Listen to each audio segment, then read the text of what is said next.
Veterans Voices is sponsored by Dalton Insurance. Starting today and each Wednesday leading up to Veterans Day, we will introduce you to veterans and reveal the struggle some of them face when in war. A soldier's battles against enemy fire, but when they return home, many are faced with another battle, this one in their own mind, an enemy they were never taught defense against. Sydney Kessler explains. We lost our oldest son, his name was Tegan, on June 24th of this summer. He took his own life. In the military, you're taught to find a problem and solve it. Molly Colley, the Northeast Regional Director for the Tennessee Suicide Prevention Network, says this makes the problem complex because many highly trained soldiers don't ask for help, even when they need it most.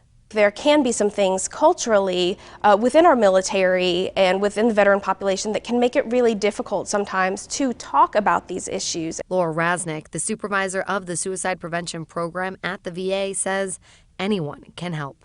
If you're having a gut feeling that you're concerned about someone, we want to empower our community and our family members to ask.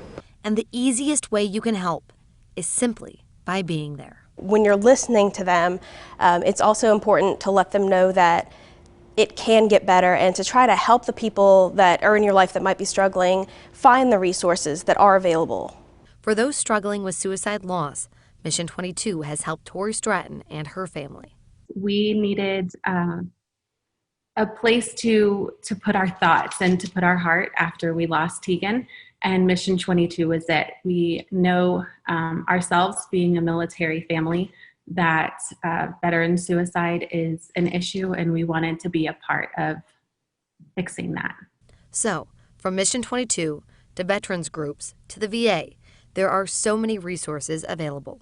They need the opportunity to be able to reach out to a like-minded community that has their best interests. So my first offering of advice would be to give them the resources that they need in order to stay here with us where we want them.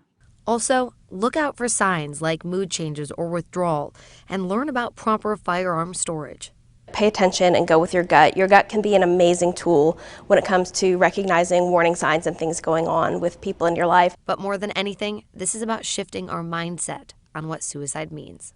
Suicide is not a moral failing. It is not a character flaw. This is a situation where people are struggling. They're in physical or psychological or emotional pain, or they're experiencing numbness. And it really just comes down to someone who's hurting, wanting the pain to stop. Sydney Kessler, News Channel 11. If you or someone you know is struggling with thoughts of suicide, reach out for help. The National Suicide Prevention Lifeline is 1-800-273-8255. You can also chat online at suicidepreventionlifeline.org. Free confidential support is available around the clock.